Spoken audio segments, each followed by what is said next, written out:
טוב, אז שלום לכם. ברוכים המצטרפים לערוץ שלי, כאן יניב שירי, אני מתווך נדל"ן מסחרי ומניב. אני בעצם עוסק בכל התחום שקשור להשקעות, לנכסים מניבים, לבנייני משרדים, ואני רוצה לדבר איתכם בסרטון הקרוב על אחת השאלות אני חושב, אין אדם שלא שאל אותי את השאלה הזאת. תגיד, במה להשקיע? בדירה או בנדל"ן מסחרי? אז קודם כל אני לא שמאי, אני מתווך נדל"ן מסחרי בסך הכל 14 שנה, ואני מאוד מנוסה ומכיר את שוק המשקיעים, ואני מקווה שבסרטון הקרוב אני אתן לכם כמה נקודות למחשבה, ואולי גם יעזור לכם להחליט איפה להשקיע. מי שכבר רואה את הלוח יכול להבין שהתשובה די בולטת, אבל בכל מקרה בואו נתחיל ונדבר על נדל"ן מסחרי מול נדל"ן דירות. אז נתחיל מנדל"ן מסחרי. קודם כל, מה זה נדל"ן מסחרי? נדל"ן מסחרי זה נדל"ן שהוא הכל חוץ ממגורים. זה יכול להיות קרקע חקלאית, זה יכול להיות מגרש שיש עליו תוכנית לבניית בניין משרדים. כמובן זה יכול להיות משרדים, זה יכול להיות מרכז לוגיסטי, זה יכול להיות מרכז מסחרי, קניון, זה יכול להיות מחסנים, זה יכול להיות כל דבר שהוא לא מגורים. זה נדל"ן מסחרי, וכמובן שמי שסוחר אותו בדרך כלל זה סוג של עסק. עסק זה יכול להיות חברה בע"מ, וזה יכול להיות עוסק מורשה, וזה יכול להיות עוסק זעיר או פטור. מישהו סוחר אותו. זה נדל"ן מסחרי. לעומת זאת, נדל"ן דירות, כשמו כן הוא, אנשים גרים שם, מאוד פשוט. הוא משמש למגורים. דירות קרקע, פנטהאוזים, you name it.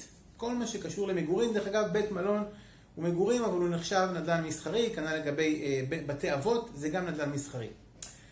אז אחרי שהבנו מה ההבדל מבחינת הסמנטיקה בין נדל"ן מסחרי לנדל"ן דירות, בואו נדבר על ההבדל מבחינת מה שבאמת מעניין, הכסף. אז איפה כדאי להשקיע?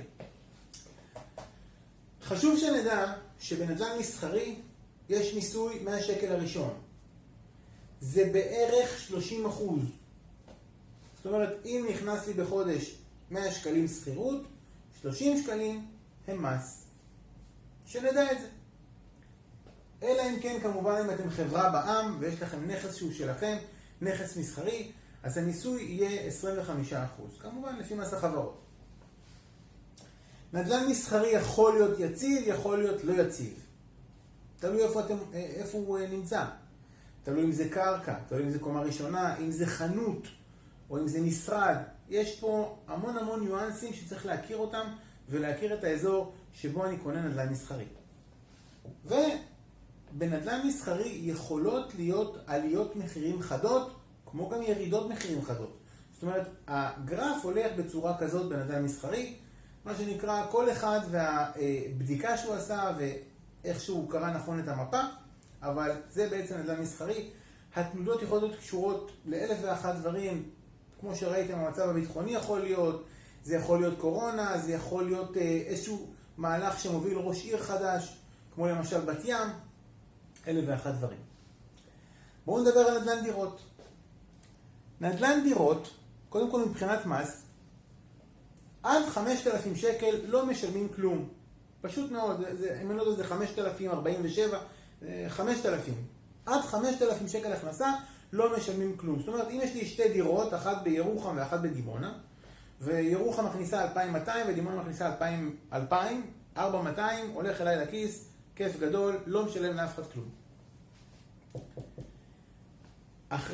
כמובן, אחרי 5,000 מתחילים לשלם מס מדורג, או שקובעים מס קבוע, יש שם כמה אפשרויות. בדירות, אנשים תמיד יצטרכו לגור. להבדיל מנדל"ן מסחרי, בדירות יצטרכו לגור. אנשים תמיד מחפשים דירות. והם גרים תמיד לשנה ועוד.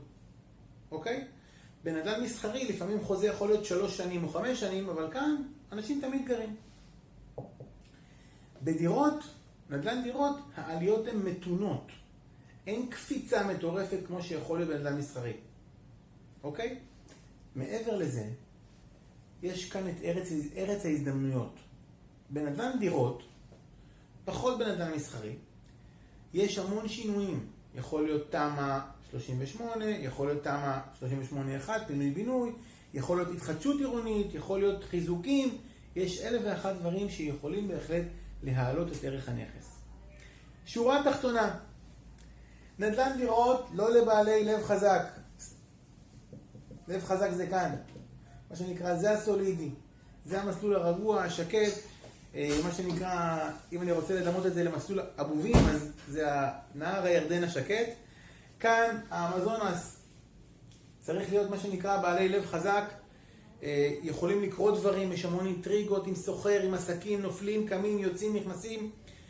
בהחלט כאן צריך איש מקצוע שיעזור לעשות את הבחירות הנכונות, ואני אשמח לעשות את זה עבורכם. אז אלה היו בערך 5 דקות על ההבדלים בין נדל"ן מסחרי לנדל"ן דירות. שיהיה לכם בהצלחה, ואני אשמח לשמוע את התגובות שלכם כאן למטה בשמחה. תודה רבה.